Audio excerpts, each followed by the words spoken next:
Dear viewer, welcome back to our show. In our second segment, we are going to talk about 11 frequently asked questions related to fasting. So I will go back to our dear scholar, Sheikh Ibrahim here. Once again, thank you for being with us.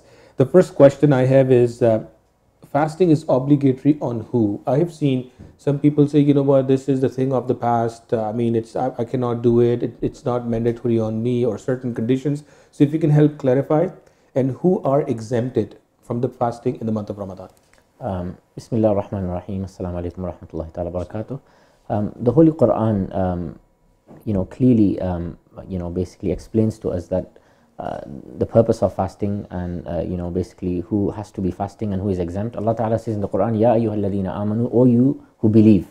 So those of us who claim to believe in Allah and the Holy Prophet and the angels and the books, fasting is obligated upon us, and the purpose is again purification and gratification, and so everyone who believes is supposed to be fasting. Those who are exempt are those who are sick, those who are ill, those who can't fast, and those who are traveling, they are exempt.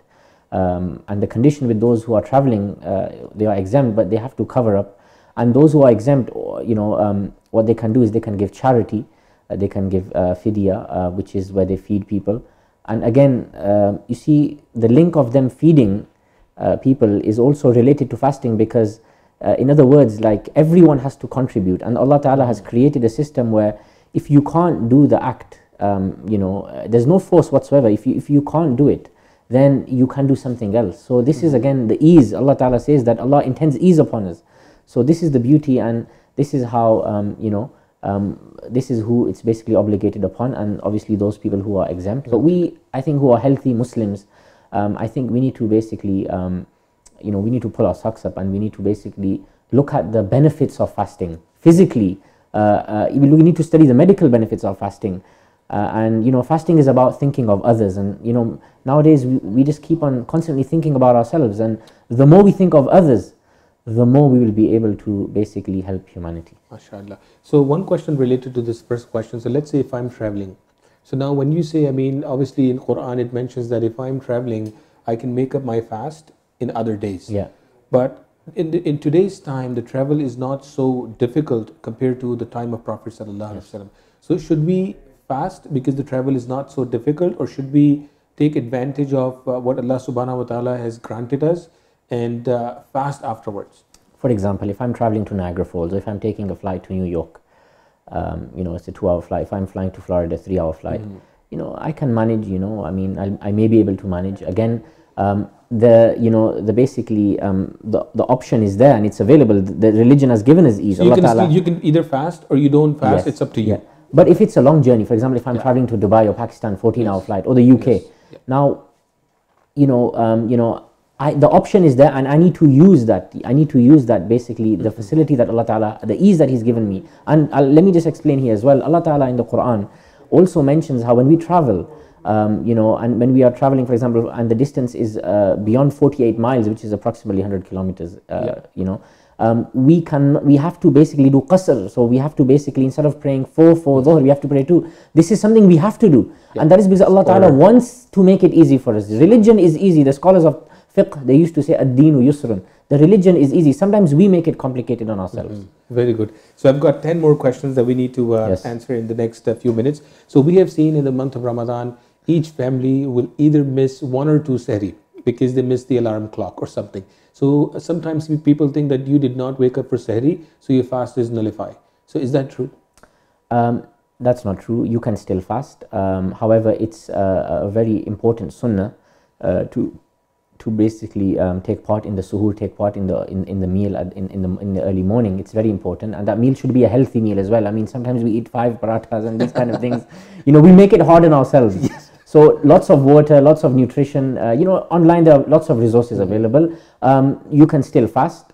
However, if you are literally dying, then don't fast. Don't fast. So what about people, those who are diabetic, right? They need to eat something every now and then. So what should they do? For example, if someone is on insulin, then that is a real sickness. That person is exempt. He can pay fidya. Depending on the diabetes and the level, speak to your physician, I will say. And because again, Islam is a very balanced religion, and there's no force whatsoever, and you have to look after yourself. So what are some of the things which can break your fast? So some of the things which can break your fast are, for example, if you purposely, knowingly eat, you just break it. You say, I can't do this. That breaks your fast. Another thing that breaks your fast is if you have intercourse. Another thing that breaks your, there's many other things that break your fast. For example, if you vomit and it's like a full mouth of vomit, that nullifies your fast. Sometimes now we have a misconception, but let me just focus on what breaks the fast.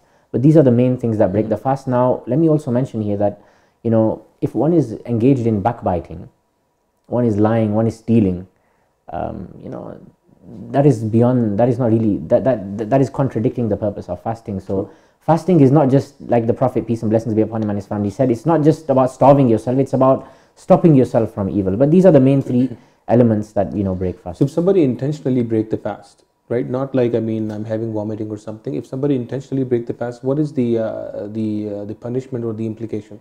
The Quran talks about it. For example, if you purposely break a fast, you have to feed 60 people and these kind of things. And there are, there's, you have to basically, you have to, first of all, you have to ask Allah Ta'ala to forgive you and repent and these kind of things. But the fidya is there, and you have to basically, you have to give, now you have to feed and you have to help the ummah. You have to, the fidya is there, and Allah Ta'ala says in the Quran about feeding the 60 people.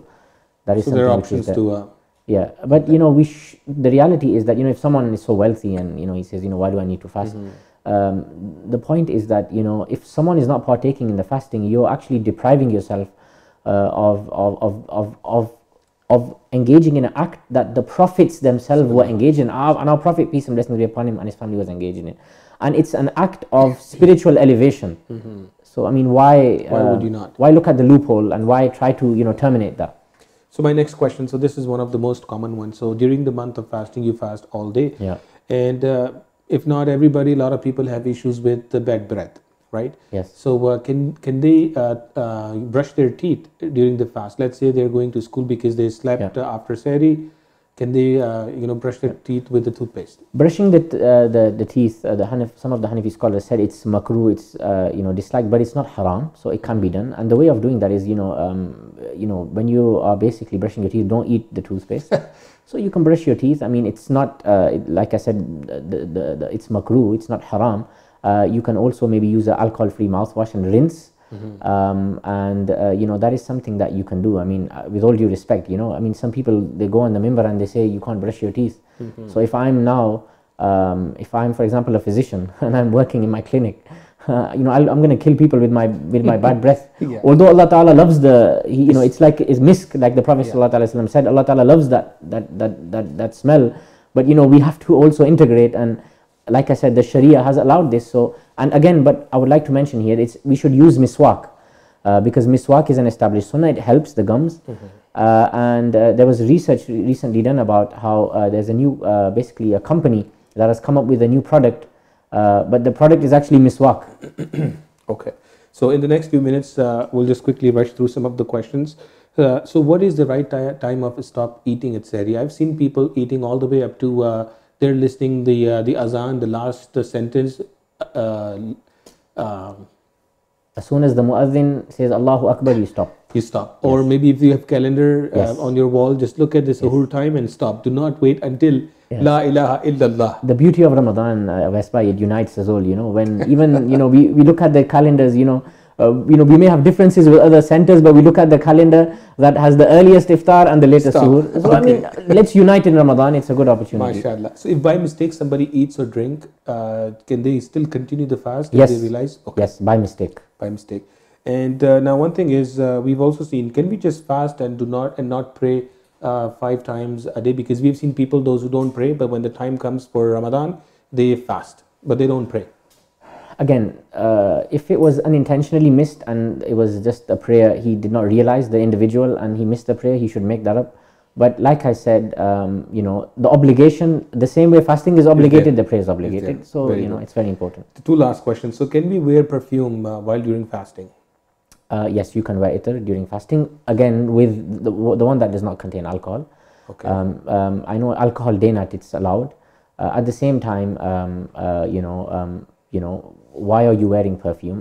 Again, for example, if you're a sister, for example, you should be wearing, as women in our homes, for our husbands, you should obviously wear perfume. But if you're going to work, and if ghair mahram can smell you from the other street, I mean, again, so I mean, perfume is allowed, beautification is allowed. Okay. It's something which is allowed, but we should also look at why we're doing it and who we're doing it for.